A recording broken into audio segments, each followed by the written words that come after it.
Welcome to Building Blocks, Episode 1, the catch basin and drain grate. So, let's get started. Here, we're digging out the hole for the catch basin and the grate. The pipe was already pre-installed underneath the concrete to drain out to the other side.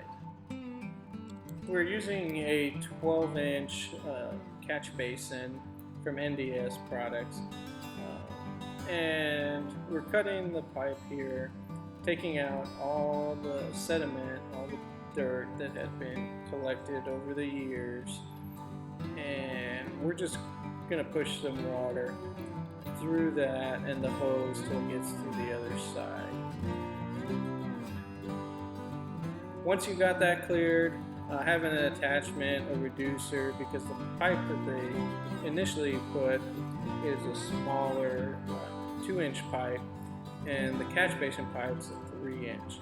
So we just use the rubber reducer and reducing it to the side, and now we're going to compact the dirt back up and make the catch basin tight.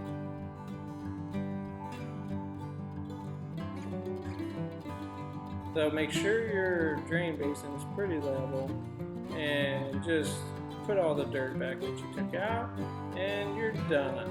Here we go. Thanks for watching. Hope you all enjoyed. Look for episode 2 where we install the drain pipe.